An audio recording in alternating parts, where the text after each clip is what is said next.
We're back in the garage with Bodie Stroud. Welcome back to In the Garage. Before the break, I was talking about a wild ride with my friend Wade in his 1950 Chevy lifted truck. I mean, I think it was sitting on like 38-inch Super Swampers. And if you've ever driven a car with a bad steering box, you know, when you got to do like 1.5 turns before it actually turns. Well, this was, I think, like 2.5 complete turns of the steering wheel before it actually started turning. All I remember was his hands just flying. And I was like, whoa. You look like a bus driver. Yeah, he looked like a bus driver. And it was, needless to say, I was a little nervous at the time, And we came around one corner, man, and we went right over the side. And I thought, holy crap. I just saw my life flash before my eyes. I really did. I was like, we're done. We're going to die. Because, it was a cliff. It was easily 100-foot, drop on the other side. Well, the front left wheel, talk about, I don't know, someone looking out for you, landed on a wall. Out in the middle of nowhere, someone built this wall. It was like a block stem wall for some reason was sitting there in the front wheel. And he hit the brakes, and it hit the wall, but then on the other side there was like a ditch that it went into, so it kind of bounced into that ditch and just stopped because it was like a U-shaped wall, so it hit the block on the outside, so it was like a block. Perfect catch. Well, the truck's on like a 45-degree angle though, and I'm thinking, oh my God, it's gonna roll. Before I can even open the door, Wade is up and over my lap and outside, standing on the roads, yelling at me, grab the generator and the fuel tanks. I'm like, dude, what the heck?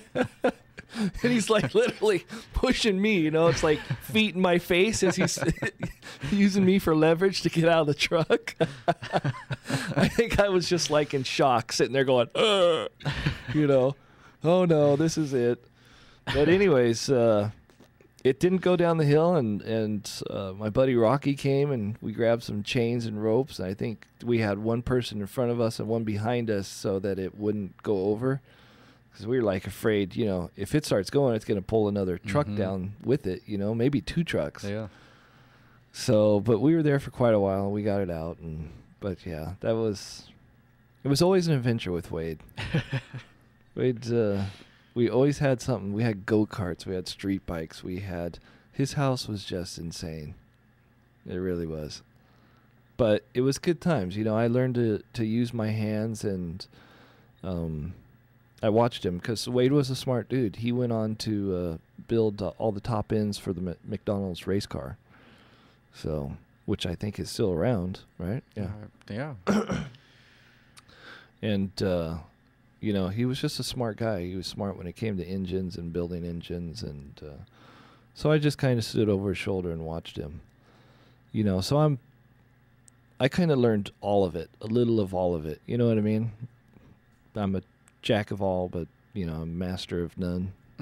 So I've just learned to develop when I'm working on one thing, I just try and get as much information as I can on that thing.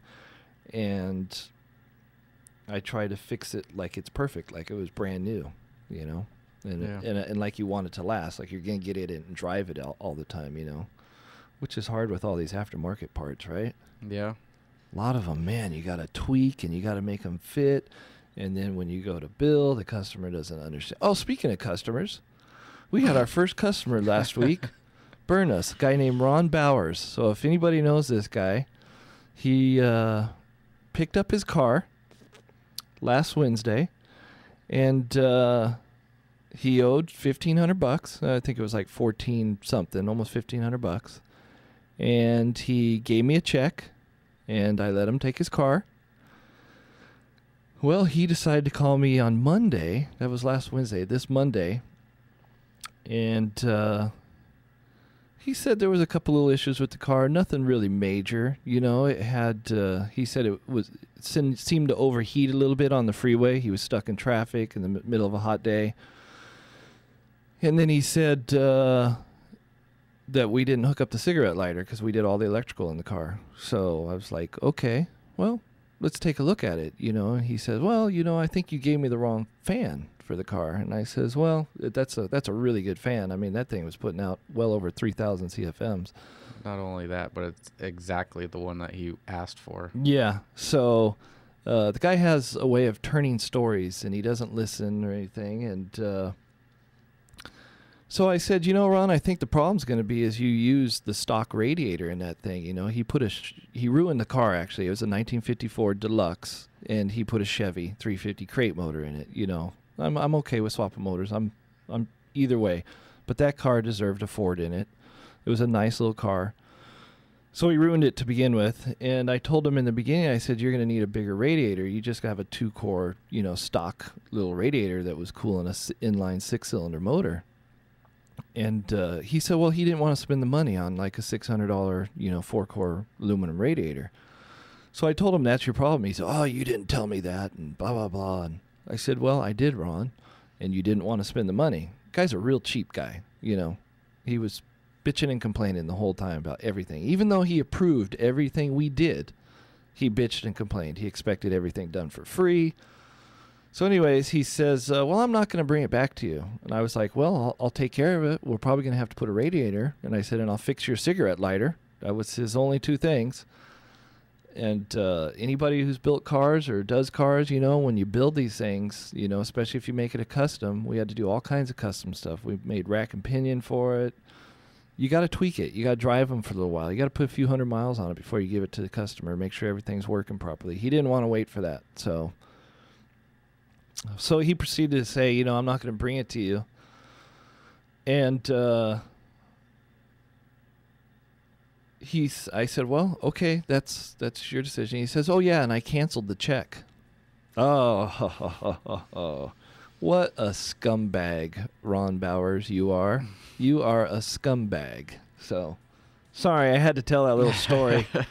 But I just wanted everybody to know Ron Bowers' name and what a scumbag he is. So, that's my justice. I'm a firm believer in karma, and what goes around comes around. So maybe this is my little way of giving him some bad karma.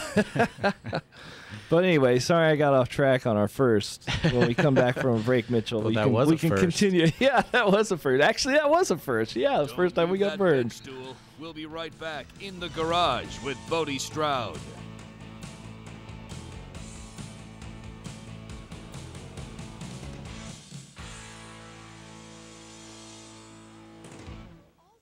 Whether you